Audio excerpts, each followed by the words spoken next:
নমস্কার।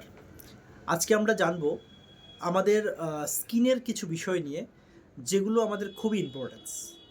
যেমন আমাদের স্কিন কত ধরনের এবং কোন স্কিনের উপর আমরা কী ধরনের প্রোডাক্ট আমরা ব্যবহার করতে পারি সেটা নিয়ে।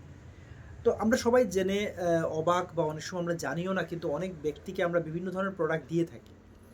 তো ফার্স্ট অফ অল আমরা জানবো যে আমাদের স্কিন কত ধরনের থাকে। বেসিক্যালি আমাদের প্রথম যে স্কিনটা হচ্ছে সেটা হচ্ছে অয়েলি স্কিন। ২ নম্বর যে স্কিনটা হচ্ছে সেটা হচ্ছে ড্রাই স্কিন। ৩ নম্বর যে স্কিনটা হচ্ছে সেটা ন্যাচারাল স্কিন বা নরমাল স্কিন বলতে পারি। এবং ৪ নম্বর স্কিন হচ্ছে কম্বিনেশন স্কিন। তো আমরা কিভাবে স্কিনকে আমরা জানতে পারি সেই বিষয়টা আমরা তুলে ধরব। ওয়েল স্কিন কথার হচ্ছে যে যার স্কিনে প্রচুর পরিমাণে ওয়েল সিক্রেশন হয়, অর্থাৎ চিপচিপা থাকে স্কিনটা, কোনো কিছু লাগানোর পর খুব বেশি ঘাম হয়, সেটাকে আমরা ওয়েল স্কিন ধরে নেব। যে স্কিনটা রুখা থাকবে, যেবার এখনের সময় স্কিনটা ভালো থাকবে, কিন্তু শীতের সময় স্কিনটা একদম বাজে এবং রাফ থাকবে, ইচিং প্রচণ্ড হবে এবং সেখানে চামড়া ওঠা শুরু করবে, সেটাকে আমরা ড্রাই স্কিন ধরে নেব। নর্মাল স্কিন বা ন্যাচারাল স্কিন যেটাকে আমরা ধরে নিই, সেটা হচ্ছে আপনি যে কোনো ধরনের প্রোডাক্টই ব্যবহার করুন না কেন, সেটা খুব তাড়াতাড়ি অ্যাবজর্বেশন হয়, স্কিনটা খুব ভালো থাকে এবং যে কোনো কিছু আপনি ব্যবহার করতে পারেন। এবং ৪ নম্বর যেটা, সেটা হচ্ছে কম্বিনেশন স্কিন। কম্বিনেশন স্কিন বা টি টাইপ স্কিন হচ্ছে এই পোর্শনটার, যেটা টি টাইপ রয়েছে, এই পোর্শনটা চিপচিপে হবে, প্রচণ্ড ঘামবে, এবং এই পোর্শন যেটা সি টাইপ বলে থাকি, সেটাকে খুব রুখাপন হবে, সেখানে আপনি শুষ্ক থাকবে চামড়াটা। তো এটা হচ্ছে আমাদের মেইন ৪টে ধরনের স্কিন থাকে: oil skin, dry skin, natural skin এবং কম্বিনেশন স্কিন।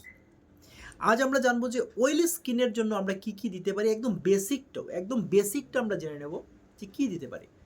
তো আমরা বেসিক্যালি যদি দেখি যে একটা স্কিনের মধ্যে বেসিক্যালি ট্রিটমেন্ট থাকা খুব প্রয়োজন, দেন প্রোটেক্ট, ময়শ্চারাইজার এবং ফোমিং এবং ফেস ওয়াশ। এই ৪টা জিনিস খুবই ইম্পর্টেন্স, কিন্তু আজকালকার মানুষ এত বেশি ব্যস্ত, তার জন্য মানুষ সব কিছু ব্যবহার করতে পারছে না। কিন্তু একদম বেসিক্যালি যদি আমরা স্কিনকে ভালো রাখতে দুটো প্রোডাক্টকে যদি আমরা ব্যবহার করতে পারি, তাহলে এই স্কিনের জন্য খুবই উপকারিতা। তো আজ আমরা কথা বলেছি অয়েলি স্কিনকে উপর আমরা কী দিতে পারি। ওয়েল স্কিনের জন্য মোদি কেয়ার কোম্পানির যে দুটো প্রোডাক্ট আমরা ফেস ওয়াশ দিতে পারি, ওটা হচ্ছে একটা হচ্ছে ক্লিনজিং জেল, যেটা রয়েছে আমাদের, সেই প্রোডাক্টটা আমরা খুব ভালোভাবে দিতে পারি। এছাড়া আমরা দিতে পারি নিম অ্যান্ড গোটোকোলা ফেস ওয়াশ। যাদের ওয়েল স্কিন তাদের জন্য বলছি, নিম গোটোকোলা ফেস ওয়াশ দিতে পারি। পাশাপাশি আমরা দিতে পারি যে আমাদের ক্লিনজিং জেলটা, এই দুটোর মধ্যে আমরা যে কোনো ফেস ওয়াশে দিতে পারি। এবার যদি ওই ব্যক্তি চান করার পর বা বিভিন্ন ধরনের ক্রিম উনি লাগাতে চান, তাহলে মোদি কেয়ারের যেই ক্রিম বা যে অংশতে জেল লেখা থাকবে, সেটা আমরা অয়েল স্কিন দিতে পারি। যেমন অ্যালোভেরা আমাদের জেল রয়েছে, ফেয়ারনেস অ্যালোভেরা জেল, এটা আমরা দিতে পারি।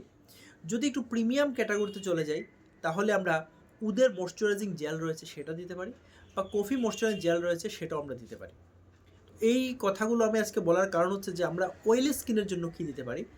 আগামী দিন আমরা জানবো যে আমরা ড্রাই স্কিন এবং কম্বিনেশন স্কিন বা নর্মাল স্কিনের জন্য আমরা কী দিতে পারি।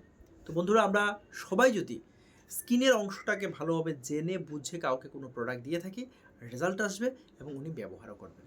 তো অসংখ্য ধন্যবাদ, ভালো থাকবেন, সুস্থ থাকবেন, আগামী দিনের ভিডিওর জন্য অপেক্ষা করুন। নমস্কার।